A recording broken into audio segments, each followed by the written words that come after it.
collaborateur engagé, c'est d'abord un collaborateur qui est engagé lui-même avant d'être engagé par son entreprise ou par son manager. On dit toujours que l'engagement doit être une coproduction entre l'entreprise et le collaborateur, c'est vrai, mais il faut aussi que le collaborateur lui-même développe ses propres ressources d'engagement. Donc des ressources d'abord intellectuelles, une adhésion aux valeurs de l'entreprise et à l'objectif à atteindre, des valeurs aussi émotionnelles, une connexion émotionnelle avec le reste de l'organisation et effectivement la communauté humaine de l'entreprise, et puis un sentiment d'appropriation très fort. Quand on est engagé, on est propriétaire de son entreprise et de ce qu'on fait, et pas seulement consommateur.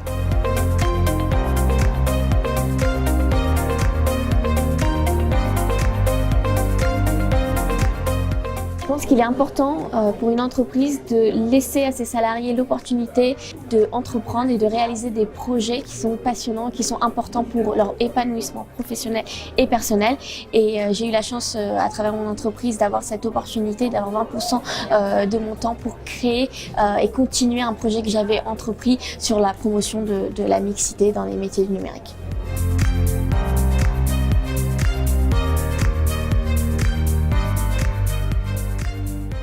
La question des dirigeants est clé. Et là où on a eu des belles histoires, c'est en effet quand il y a des dirigeants, alors pas forcément au niveau Comex Group, mais en tout cas des dirigeants de BU, des dirigeants d'usines, des dirigeants d'entités, qui ont vraiment accepté de bouger sur ces sujets, qui ont accepté de lâcher prise aussi, parce que c'est des sujets qui sont complexes, donc on ne sait pas exactement où ça va aller. On ne sait pas en fait quand Axel organise un hackathon sur la santé alors qu'il travaille chez Engie. Dans une organisation holagartique, on n'a pas de chef, chacun donne prend des rôles de responsable. Moi j'avais envie de dynamiser l'esprit d'équipe. Ce que je retiens en fait, c'est oser. Ça me paraissait complètement farfelu et tout d'un coup j'ai la direction qui me dit oui, pourquoi pas. Et beaucoup de gens finalement ne sont pas venus parce qu'ils n'ont pas osé.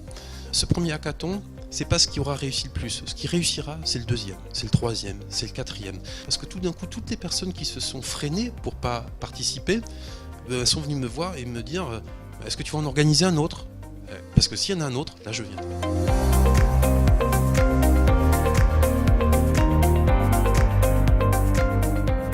Et la première raison, c'est que ça correspond aux aspirations individuelles des jeunes comme des moins jeunes. Parce qu'aujourd'hui, on souhaite tous faire la différence à notre échelle. Deuxièmement, c'est que s'engager pour des associations des startups sociales, c'est une extraordinaire façon de développer ses talents. Par exemple, sa capacité d'adaptation, sa capacité à innover, son empathie. Et ça sont les compétences requises pour demain. Et le troisième sujet, c'est qu'il y a une vraie transformation du travail vers plus de flexibilité. Et c'est une façon de répondre à cet enjeu de flexibilité, mais aussi d'autonomisation et de responsabilisation.